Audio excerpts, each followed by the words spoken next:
काही महिन्यांपूर्वीच अयोध्येतील श्रीराम मंदिर सर्वसामान्यांसाठी खुलं करण्यात आलंय।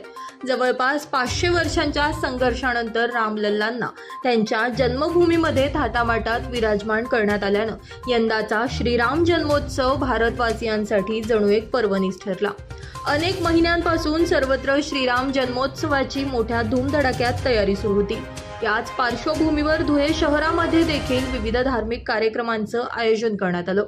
यामध्ये धुळ्यातील विविध सण उत्सव समित्यांनी एकत्र येत भगवा शोभायात्रा आणि बाईक रॅलीचं आयोजन केलं। यामध्ये विविध देवी देवतांचे पेहराव केलेले चिमुकले, अयोध्येतील प्रभू श्रीरामांच्या मूर्तीची प्रतिकृती आणि हजारो बाईक्सवर भगवे फेटे आणि ध्वज घेऊन स्वार झालेल्या बायकर्स आकर्षणाचं केंद्रबिंदू ठरले।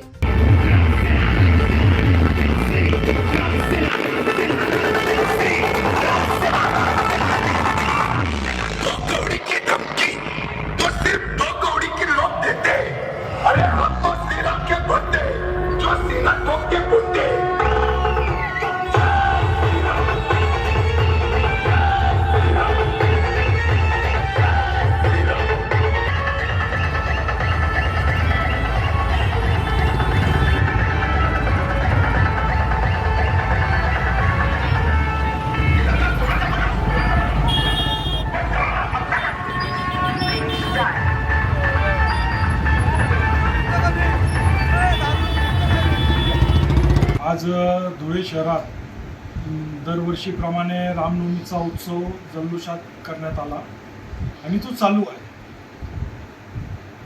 आज सकाळी रॅलीचं आयोजन करण्यात आलं। हजारोच्या संख्येने युवक त्या रॅलीत सहभागी झाले।